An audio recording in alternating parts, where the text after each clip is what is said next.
সেবক এবং মাদক ব্যবসায়ীকে ভোট দেন, তাহলে কিন্তু আমাদের জনপরিবেশ নষ্ট হয়ে যাবে।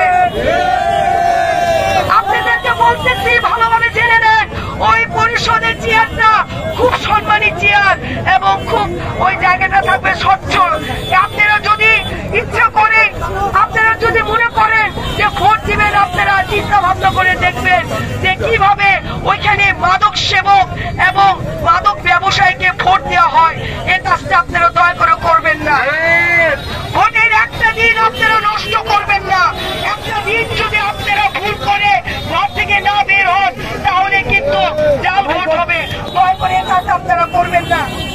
আমার কথা আরেকটা জিনিস আপনারা মাথায় রাখবেন, জনগণ যদি ভোটে কেন্দ্রে 30%-এর মধ্যে 10% আসে, আর যদি 20% না আসে, তাহলে সিল মেরে ওই আমি তুমি সেই নিয়ে নিবে। সে সুযোগটা আপনারা দিয়েন না। আপনারা কি দিবেন? আমার কথা হচ্ছে, একটা দিন আপনারা কষ্ট করেন, 8 তারিখে মা বোনদেরকে নিয়ে ভোট কেন্দ্রে এসে ভোট দিবেন, যাতে কোনো জাল ভোট না হয়। এর ভিতর সিদ্ধান্ত হয়েছে যে 8 তারিখে জাল ভোট হবে। আমার কথা, আমার সাংবাদিক, আমার পুলিশ ভাই, সবাইকে আমি জানিয়ে দিচ্ছি, 8 তারিখে যেন কোনো রকম দুর্নীতি না হয়, এমনকি কোনো জাল ভোট না হয়। আপনাদেরকে এটা আমি বলে দিচ্ছি।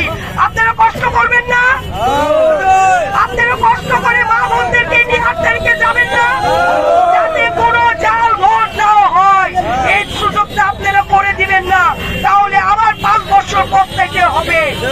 মনে রাখবেন। আমার কথা শেষ করছি। আপনারা ভালো থাকেন, সুস্থ থাকেন। আমার মার্কা কি?